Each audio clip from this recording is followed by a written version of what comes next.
Let's start with the question. How can I beat this dev time in Offspring Fling?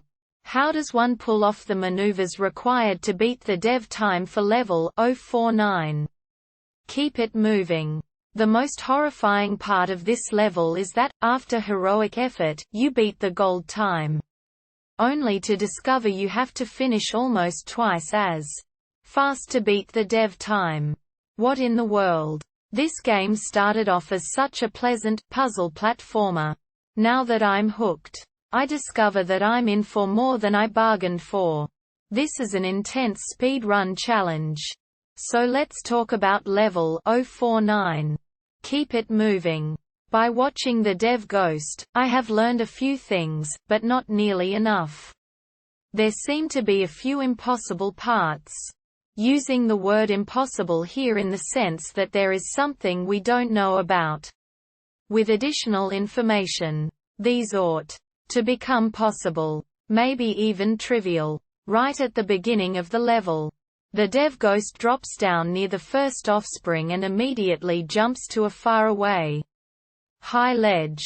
This is impossible for me to do normally, let alone while throwing or carrying an offspring. In the middle of the level, near the little block island, the dev ghost seems to be carrying the two offspring up onto the lower ledges. This is impossible because the seeker bee is always over there bothering you. At the end of the level, the dev ghost is seen literally flying up onto the high ledge by the exit door. This is impossible because you can't jump that high with even one, let alone two offspring. Try my best, I can't get my character to do any of these things. I have tried almost every conceivable button combination in these situations. Are these secrets revealed at some point later in the game? What am I missing here? So how can we solve this? There's one possible answer. Answer 1. Okay. I kept digging, and found some more choice reviews, some of which were only made available recently. This video was only posted within the last few months. Findings are catalogued below. True to its nature as a precision platformer, this game is hard and fun. Beating the gold times is a challenge. Beating the dev times requires detailed knowledge of certain game mechanics. Jumping repeatedly in small corridors increases your speed. Jumping in an open area has no such effect. Picking up offspring in the middle of a jump does not decrease the height of the jump. You will jump as high as if you were not carrying the offspring. Thrown offspring can be picked back up in the moments after hitting a wall. They will otherwise fall faster than the player character.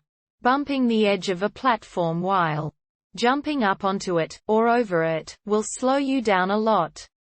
It is much faster to land squarely on top of the platform.